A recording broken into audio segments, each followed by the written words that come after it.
estamos ante una era de inestabilidad e incertidumbre. Será nuevamente una región muy volátil, América Latina. Lo vamos a debatir con Mariano Tursi. Buenas tardes, Mariano. Muchas gracias por estar acá. Buenas tardes. Mariano es doctor en Relaciones Internacionales y profesor de la Universidad de Itela y autor del reciente libro Todo lo que necesitas saber sobre el desorden mundial. Como siempre nos acompañan Rubén Guillemi y Juli Nassau. Muchas gracias a los dos. Ambos son expertos en temas internacionales de la nación. Mariano, tu libro nos indica todo lo que necesitamos saber sobre el desorden mundial. ¿Qué necesitamos saber sobre este renovado desorden latinoamericano? Bueno, la primera cuestión que necesitamos saber es que dentro de lo que es el desorden mundial, el desorden latinoamericano está dentro de los parámetros bastante manejables. Sí, por eso la región, nada tenemos que ver con Medio Oriente. Somos una región muy pacífica. O sea, realmente tenemos muchos activos para lidiar con este desorden. Para empezar, un compromiso con el régimen democrático que, si bien Venezuela nos hace dudar... apareció. No, te diría que ahí ya no dudamos que está fuera. Débil ese compromiso. No, por eso, en ese caso está fuera. Pero fíjate que reacciones como la que han tenido países latinoamericanos, sudamericanos, muestran que hay un compromiso, o por lo menos la forma de procesar estas crisis te diría que es alentador. ¿Por qué? Porque, como decían en el informe, la verdad que las tendencias globales no son para nada alentadoras, ¿sí? Es cierto, los tiempos son más turbulentos, más inestables y más desafiantes. Hay varios elementos que describen la situación de Latinoamérica hoy. No solo las crisis institucionales, hay dos que a mí me llaman mucho la atención. El descrédito de los partidos políticos y las sociedades polarizadas. Sí. ¿Cuál de eso es peor y cuál va a tener mayor impacto a futuro? Probablemente el descrédito de los políticos individuales, ¿no? Porque, digamos, que un político se vaya del cargo presidencial y termine embargado o impedido de utilizar o con sus activos congelados, no ayuda tampoco al partido que dirige. Entonces hay una correa de transmisión entre el individuo y el partido que representa y las ideas que representa también. O sea que esto es muy preocupante. Pero eso es más coyuntural y más inmediato. Te diría que el segundo tema que mencionás, la polarización, ese es el más grave, el más complicado, porque justamente alimenta el aumento, el surgimiento de liderazgos cada vez más extremos, como el caso de Europa y Estados Unidos. Exactamente. ¿No? Rubén, acabas de volver de Ecuador, donde las elecciones del domingo pasado mostraron un país casi partido al medio. Entre, bueno, esta vez la opción era Guillermo Lasso o Lenín Moreno, pero es el correísmo y el antecorreísmo. ¿Cómo se manifiesta esa sociedad polarizada? Es que la verdad es que realmente Correa ha hecho obra en estos años, la gente te lo cuenta, en la calle están divididos entre los que son beneficiarios de todo lo que ha hecho, y lo que se puede objetar obviamente es el tema corrupción. Ellos están con el escándalo Odebrecht, que Correa no termina de decir quiénes son los del gobierno que están implicados, es el enriquecimiento de todos ellos, pero se ha hecho obra. Entonces ahí es donde, digo, en toda América Latina el tema de la corrupción entra en problemas cuando roban pero hacen. El roban pero hacen. Es muy difícil contrarrestarlo a la gente a la hora de votar. Además, bueno, lo que decían es que en cualquier segunda vuelta lo que pesa mucho es el voto negativo, o sea, todas las cosas por las cuales vos nunca votarías a un candidato. Y Lasso, que era el candidato opositor, era un banquero que era como decir alguien que hubiera estado en Argentina en el corralito del 2001. Y volver a votar a eso, digamos, ahí es donde la gente se trabó mucho y dudaban y bueno... No sabemos, yo no sé realmente cómo salió la elección. Pareciera que ganó Lenín Moreno, según hay que ver la votación realmente cómo fue, ¿no? Esto es para los tres. Estas sociedades polarizadas, el riesgo es que den lugar al surgimiento de estos hombres fuertes, populismos. Pero ¿cómo se vuelve a conciliar estas sociedades? Siempre que hubo esto en la historia antigua hasta hoy, implica liderazgos que van a tener que hacer algún tipo de acuerdos de compartir el poder. Implica renunciamientos. ¿Sí? No, yo sé que esta palabra genera directamente, y, así como recién hablaban, la idea del renunciamiento histórico o estas cuestiones, pero más allá de lo anecdótico, implica buscar acuerdos. Lo difícil de esto es que cuando hay sociedades polarizadas, no hay ningún incentivo para tender el puente. Exactamente. ¿Sí? Todo el incentivo es justamente a polarizar porque da mucho rédito, como le dio a Trump, como le está dando a Le Pen, como dio para UKIP en Gran Bretaña. Entonces, pero en el largo plazo, esa renuncia, esa cesión de poder, paradójicamente garantiza el poder para aquellos que lo hagan, porque sus ciclos de poder terminan siendo más largos. Juli, ¿Vos ves líderes en la región capaces de hacer estos renunciamientos que menciona Mariana? La verdad que es complicado, pero justamente en relación con lo que decía él, que hoy por hoy se pondera al individuo en sí mismo, digamos. Entonces, el individuo no quiere perder y compartir ese poder con otra persona, sino justamente capitalizar todo lo que se pueda. También por eso surgen los extremismos y los populismos en toda la región, justamente porque ya no es tanto alguien que sigue una ideología o un partido en particular, sino alguna idea y a esa persona con su discurso y todo lo que pueda llevar a través de ello. Hoy, lamentablemente, ese discurso es un discurso de polarización. Claramente. Entonces, no veo a nadie que sea capaz de decir, bueno, renuncio a un poco de popularidad para prometer un poco más de institucionalidad y tener un proyecto más a largo plazo y no que termine con mi gestión. Es que los cambios culturales son mucho más difíciles que los cambios económicos. No, los seguro. cambios económicos hemos visto varios a lo largo de la vida. En la Argentina hemos visto varios ciclos económicos. Cambios culturales no hemos visto tantos. Y la corrupción es parte de los cambios culturales que tiene que lograr una sociedad. Entonces lleva un proceso mucho más lento, ¿no? ¿Está América Latina metida en ese cambio cultural? ¿Vos la ves? Yo creo que sí. A ver, por ejemplo, el caso argentino es un caso que, digamos, más allá de lo coyuntural, tenés por primera vez, tenés el primer gobierno no peronista, no antiperonista de la historia. Entonces, eso evidentemente marca un cambio. Pero yo incluso te agregaría una cuestión más que cultural, porque las poblaciones van a responder a las directrices estratégicas de los líderes. Había un lema de campaña que hoy en día no vendería mucho en un momento, que fue sangre, sudor y lágrimas. Fue lo que vendió Churchill. Y sentó las bases para la libertad británica de mucho más adelante. Y perdió las elecciones después, pero ganó la guerra, ganó Inglaterra, perdió Churchill, Sir Churchill. Pero quiero decir, ese tipo de acuerdos son posibles y después llevan a un cambio cultural, porque una vez que se marca eso, una vez que se marca ese tipo de liderazgo, después la sociedad se va acomodando. Sí, bueno, de hecho hay un repudio generalizado a lo que sea dictaduras militares. Eso ha sido un cambio cultural muy grande, ¿no? Sí, eso está claro. Lo que a mí no me queda tan claro, volviendo a dictaduras, vos dijiste dictaduras militares. Lo de la semana pasada en Venezuela fue un gran acercamiento a una dictadura. Pero la reacción de la región fue muy tibia. ¿Por qué eso, Mariana? Hay un tema, por ejemplo, en la OEA, que es que no se logran obtener los votos. Es un tema coyuntural por la influencia que tiene Venezuela vía Petrocaribe, ¿no es cierto? Es cierto.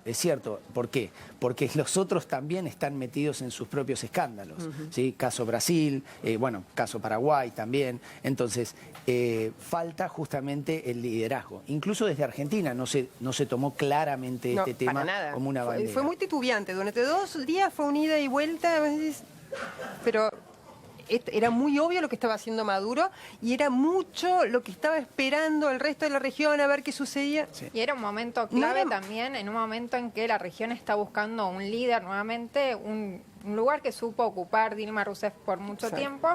Dilma Rousseff se fue, o le invitaron a retirarse con un impeachment, y ahora está en juego, bueno, a ver quién ocupa ese lugar. Macri intenta posicionarse para ese sentido, pero después, cuando hay un escenario fuerte en la región, como fue el autogolpe de la semana pasada en Venezuela, no termina de salir de su política doméstica para hacer un pronunciamiento fuerte. Venezuela se mete mucho en la política doméstica de todos los países. Una última pregunta a los tres. Entonces, nos espera inestabilidad o una mejor época, un cambio cultural que va a ser doloroso, pero va a tener sus buenos resultados. Mariano. Yo soy optimista. Dicen que el optimista es el que piensa que las cosas pueden estar peor todavía.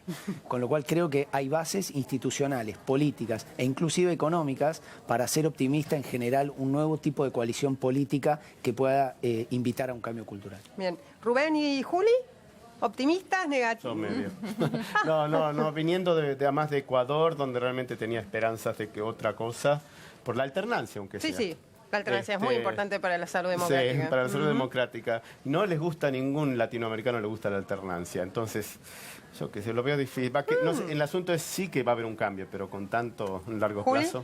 Estás entre medio de Rubén y de Mariana. Yo creo que, por ejemplo, el caso de Brecht, que realmente fue un temblor para toda la región, después de semejantes impactos de casos de corrupción, algo nuevo tiene que resurgir. No sé todavía de qué forma, pero sí soy optimista respecto del futuro, de que, que va a haber como un cierto resurgimiento de nuevos liderazgos en la región. Bien, tenemos todo el espectro, desde el pesimista de Rubén hasta el optimismo de Mariano, Juli en el medio. América Latina va hacia un nuevo futuro, eso no quedó duda. Muchísimas gracias, Mariano Tursi, por estar con nosotros. Gracias por la invitación. Rubén, te vemos después. Juli, vos te quedas conmigo, tenés algo muy especial. Así es. A ver, ¿de qué se tratará? La semana pasada presentamos una nueva sección, Lado B. En ese momento presentamos a Abu Bakr al-Baghdadi, el hombre que maneja Estado Islámico. Hoy vamos a presentar el lado B de un presidente latinoamericano, que probablemente debe ser el que hace más tiempo está allá en este momento, que tiene sus bemoles. Le dijeron que no el año pasado, no te quedas en la presidencia, pero él va por más. Evo Morales.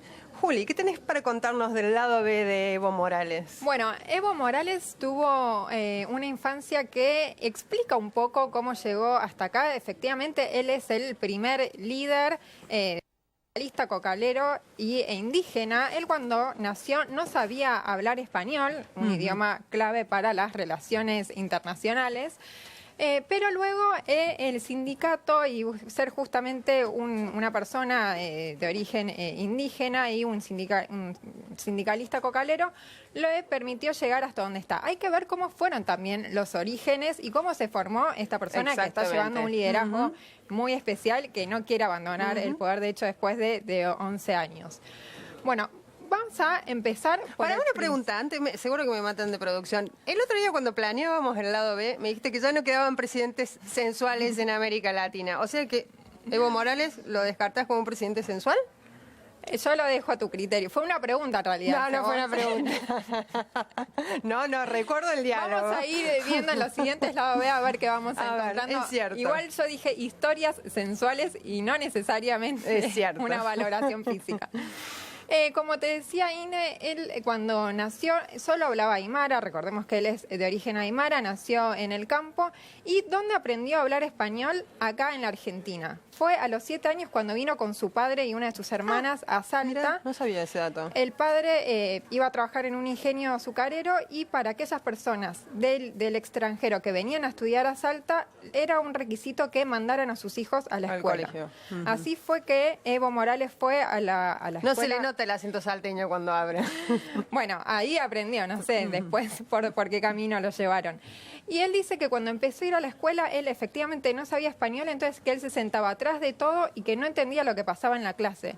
Wow. Solo recuerda que su profesora le decía Evito, es todo lo que recuerda. Bueno, ahí finalmente empezó a hablar español, fue un solo año a la escuela acá en Argentina, después volvieron a Bolivia, pero él en 2014 volvió a Salta, a la escuela donde él aprendió a hablar español y finalmente se reencontró con su profesora y bueno, hizo un recuerdo muy importante de su historia y dijo, de acá puede salir el próximo presidente. Así que vamos a ver si el próximo presidente de la Argentina sale de ahí, de esa escuela.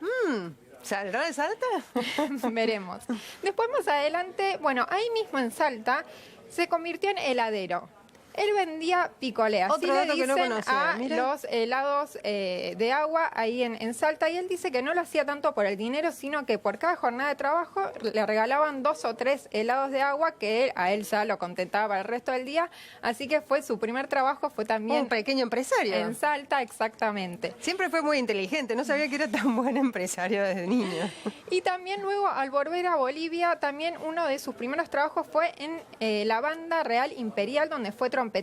Su padre le regaló una trompeta, le enseñó a tocar la trompeta, empezó a tocar en el colegio y finalmente fue parte de una banda. Ahí vemos también en 2014 le hicieron un reconocimiento, le regalaron una trompeta y él recordó parte de su infancia. Es y el fútbol una constante en el lado B. Así es. También podemos futbolista. decir que es el punto en común entre al-Baghdadi y Evo Morales, con todas las distancias que hay entre Separemos ellos. lo que poco tienen que ver. Igual es un punto en común entre muchísimos líderes mundiales. Sí. Sin ir más lejos acá en la Argentina. Una patada Ahí vemos que no se caracteriza por ser un jugador del fair play.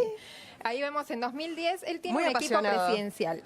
cuando va a cumbres internacionales juega con otros equipos y incluso dentro de Bolivia juega con, en ese caso en la alcaldía de una de las provincias de Bolivia, bueno, era justamente un político opositor que respondió así Evo Morales a una de las Menos mal faltas. que no dirimen con el fútbol los problemas limítrofes que tiene con Chile, Bolivia. Un datito más del fútbol. Él era un pastor de llamas cuando era chico y él empezó a practicar fútbol gambeteando a las llamas en el campo, porque era el único contrincante que conseguía. Un niño muy precoz. Un niño muy precoz que evidentemente siempre supo lo que quería. Exactamente. Y a través del fútbol justamente empezó su carrera política porque empezó siendo secretario de deportes de un sindicato. A partir de ahí llegó a la presidencia, donde tiene un liderazgo muy particular, donde también dejó muchos gaps y muchas frases que quedan para la historia.